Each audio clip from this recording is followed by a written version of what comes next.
एक कसाई था सदना। वह बहुत ईमानदार था।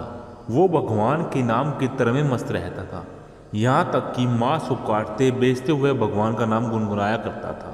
एक दिन वह अपनी धुन में कहीं जा रहा था कि उसके पैर से कोई पत्थर टकरा जाता है। वह रुक गया। उसने देखा एक काले रंग के गोल पत्थर से उसका पैर टकरा गया।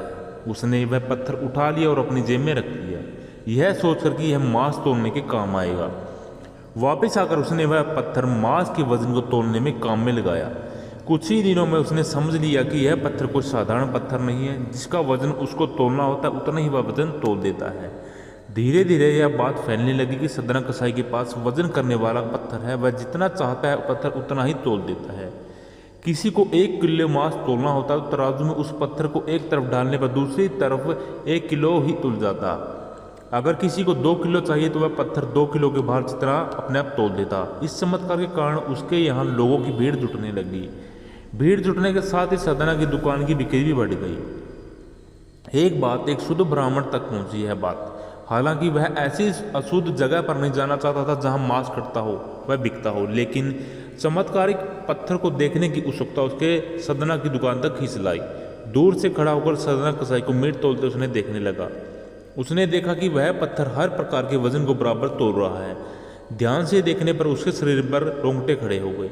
भीड़ के छटने के बाद ब्राह्मण सदना कसाई के पास गया। ब्राह्मण को अपनी दुकान में आया देखकर सदना कसाई प्रसन्न भी और आश्चर्यचकित भी।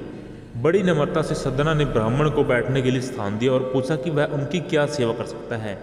ब्राह्मण बोला, तुम्हारे इस चमत्कारिक पत्थर को देखने के लिए मैं तुम्हारी दुकान पर आया हूँ, या यूं कहें कि चमत्कारिक पत्थर ही मुझे अपनी ओर खींच लाया है। बातों ही बातों में उन्होंने सदना कसाई को बताया कि जिसे पत्थर समझकर वो मांस तोड़ रहे हैं वास्तव में वो शालिग्राम जी हैं, जो कि भगवान का स्वरूप है। शालिग्राम जी को इस तरह गले कटे मांस के बीच में रखना व उससे मांस तोड़ना बड़ा ही पाप है। सदना बड़ी सरल प्रकृति स्वभाव का व्यक्ति था। ब्राह्मण की बात सुनकर उसने लगा कि अनजाने में बहुत बड़ा पाप कर दिया है।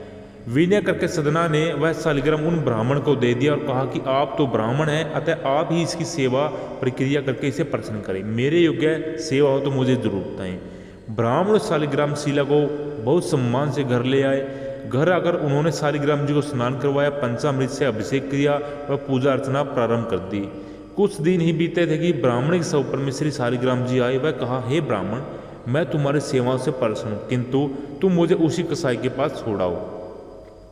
सोपन में ब्राह्मण ने कारण पूछा तो उसे उत्तर मिला कि तुम मेरी अर्चना पूजा करते हो, मुझे अच्छा लगता है, परंतु जो भक्त मेरे नाम का गुणगान कीर्तन करते रहते हैं उन्हें मैं अपने आप को बेच देता हूँ। सदना कसाई तरह मेरा अर्चन नहीं करता, परंतु वह हर समय मेरा नाम गुनगुनाता रहता है, जो कि मुझे अच्छा लगता है, इसलिए तो मैं उसके पास गया था।